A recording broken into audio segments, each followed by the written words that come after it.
Hi friends, నేను మీ చంటి xerox పోస్పటి రేగ. ఈరోజు 20 ఫిబ్రవరి 2026. అయితే నేను పెట్టే ప్రతి ఒక్క వీడియో కూడా మీరు లైక్ అండ్ సబ్స్క్రైబ్ చేస్తూ షేర్ చేస్తూ ఉండండి. మీ వాళ్ళకి నాకేమో వస్తాయని కాదు, ఈ విశేషాన్ని అందరికీ చెప్పి వాళ్ళు కూడా ఎదుటి వాళ్ళకి ఎక్కడైతే ఇంటర్నెట్ సదుపాయం ఉంటుందో అక్కడ కూడా ఆన్లైన్ చేసుకోవచ్చు.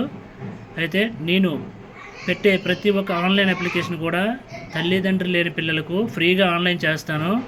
ఆన్లైన్ ఫీజు ఉంటే ఆన్లైన్ ఫీజు కట్టవలసి ఉంటుంది. మేము చేసేదానికి ఫీజు మాత్రం నేను తీసుకోను. అయితే ఈరోజు 20 ఫిబ్రవరి 2026 ఈ రోజు నుంచి ఫ్రీ సీట్స్ 1వ తరగతికి ప్రైవేట్ స్కూళ్ళు అంట గవర్నమెంట్ అప్లై చేసుకునే అవకాశం ఇచ్చింది. మనకి రెసిడెన్షియల్ మన ఊరి నుంచి 25 కిలోమీటర్ల లోపు ఉన్న స్కూళ్ళకి, ఎటువంటి స్కూల్కైనా ప్రైవేట్ స్కూల్కి అప్లై చేసుకునే అవకాశం ఉంది. వాటి కోసము పిల్లలకి 5 సంవత్సరాల నుండి 7 సంవత్సరాల లోపు ఉండాలి. Student Aadhaar card, date of birth certificate, తల్లిదండ్రుల యొక్క ఆధార్ కార్డులు తేవాలి.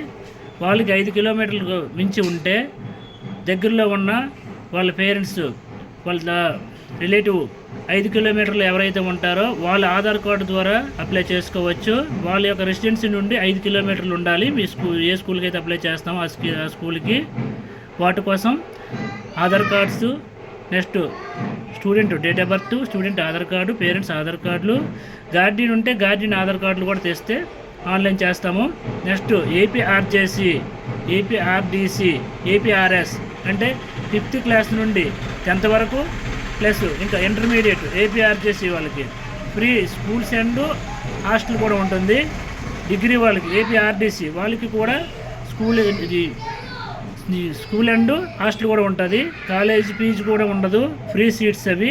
రెసిడెన్షియల్ స్కూళ్ళు అండ్ రెసిడెన్షియల్ కాలేజెస్ అన్నమాట. వాటికి ఎంట్రన్స్ టెస్ట్ ఎగ్జామ్ ఉంటుంది. ఎగ్జామ్లో ఎవరికైతే మంచి ర్యాంక్ వస్తుందో వాళ్ళకి ప్రయారిటీ ఇస్తారు, వాళ్ళకి ముందు సీట్ ఇస్తారు. తల్లిదండ్రులు లేని వాళ్ళకి కూడా ముందు ప్రయారిటీ కూడా ఇస్తారు. అలాంటి వాళ్ళు కూడా ప్రతి ఒక్కరు కూడా ఈ యొక్క విషయాన్ని అర్థం చేసుకొని అందరూ కూడా ఈ యొక్క అవకాశాన్ని వినియోగించుకోండి. పేద విద్యార్థులకు కూడా ఈ సంవత్సరం చాలామందికి సీట్స్ గవర్నమెంట్స్ ఇస్తుంది. తల్లిదండ్రులు లేని వాళ్ళకి వాళ్ళ డెత్ సర్టిఫికేట్తో సహా అన్నీ మీరు జాగ్రత్తగా ఉంచుకోండి. ప్రతి ఒక్కరు కూడా caste income, Aadhaar card, ration card, birth certificate, 10th, inter, degree, మీ దగ్గర ఎటువంటి క్వాలిఫికేషన్ సర్టిఫికేట్స్ ఉన్నాయో అన్నీ కూడా మీ యొక్క వ్యాలెట్లో ఉంచుకోండి. ఎటువంటి నోటిఫికేషన్ పడినా సరే అవన్నీ పట్టుకొని వెళ్తే సరిపోతుంది. మొబైల్తో సహా ఫోటో, సిగ్నేచర్ అన్నీ ఉండాలి. ఓకే ఫ్రెండ్స్, నా వీడియోని మీరు లైక్ చేసి సబ్స్క్రైబ్ చేయండి.